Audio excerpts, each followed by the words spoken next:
Hello friends, எல்லாருக்கும் வணக்கம். மழை எல்லாம் விட்டுருச்சு. எங்கள் ஊர்லலாம் ஓரளவு மழை இல்லை, இருந்தாலும் கொஞ்சம் இருட்டிக்கிட்டே தான் இருக்குது. சாரல் பெஞ்சிக்கிட்டு தான் இருக்குது லைட்டாக. நம்ம பயங்கரமான குளிர் இருந்தும் நம்ம நல்ல நாள் வீடு கழுவ செய்ய வேலை இருந்துக்கிட்டே இருக்கும்.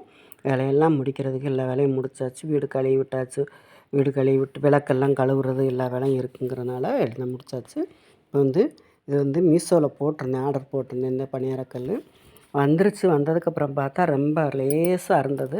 இது வாங்கி ரொம்ப நாள் ஆச்சு. ரொம்ப லேசாக இருக்கே, பணியாரம் போட்டோம்னா நல்லா இருக்காது, கருகிரும் அப்படின்ட்டு அப்படியே வச்சுட்டேன். மூலையிலே போட்டு எடுத்தாச்சு. இருந்தாலும் வாங்கினதுக்காக வருதான்னு சொல்லிட்டு பார்ப்போம் அப்படின்ட்டு எடுத்து வச்சு இப்போ கொஞ்சமாக மாவு அரைச்சி வச்சுருந்தேன்.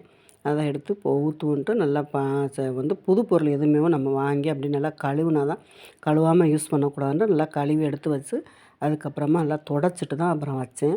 நல்லா ஓரளவு பரவாயில்லாமல் இருந்தது. ஆனால் குழி குட்டி குட்டியாக இருக்கிறதுனால பணியாரம் ரொம்ப குட்டியாக இருந்தது. ஆனால் நல்லா வந்தது. என்ன காற்றா இருக்கிறதுனால கொஞ்சம் நம்ம அடுப்பை ஆனில் வச்சு சீக்கிரம் எடுக்கணுங்கிறதுக்காக நம்ம ஆனில் வச்சோம்னா ஒரு பணியாரம் கூட சாப்பிட முடியாது, அந்த அளவுக்கு கருகிரும்.